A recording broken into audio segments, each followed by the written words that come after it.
try to find a way to get a ceasefire and bring a durable end to this conflict. It is what we have been focused on. It's not always apparent, it's not always evident to the public, but we have been trying to find a way to end this conflict in a way that is durable and lasting, that doesn't ensure that Israel is fighting another war against the Palestinian people in 3 months or 6 months or even a year or 2 years, and in a way that provides real security for Palestinians and Israelis alike.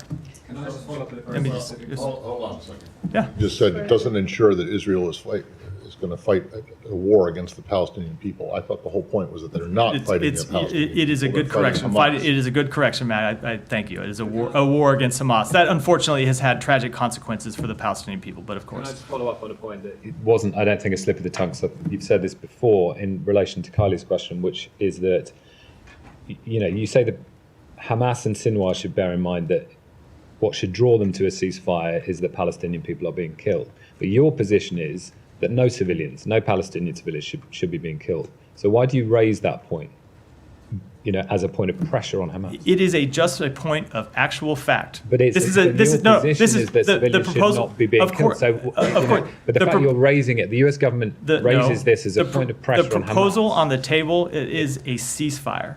A ceasefire to a war that has led to thousands of innocent Palestinians been killed. Yeah, and your position is that innocent civilians should not be being killed. Of course, you raise this. No, hold on, Tommy. You've done this before, and so have other U.S. Absolutely, officials. they should not be killed, but they are being killed in a war, And and your we want to position see, is that that war your position end. is And if that they Hamas should not- accepted the proposal, the war would come to an immediate halt for at least 6 weeks, and we would try to turn it into something more. But durable. it just feels rather contradictory if your position is that Palestinian civilians should not be being killed, to raise that as a specific point of pressure on Hamas to come to a ceasefire. It is acknowledging the obvious reality, But the an harsh obvious reality of this reality conflict. that- It is not at all an endorsement of the tragic consequences. It's an acknowledgement of reality. The president talked about this too. We've seen tremendous death and destruction over the past 8 months. We want to avoid that going forward, and the way to do that is to get a ceasefire.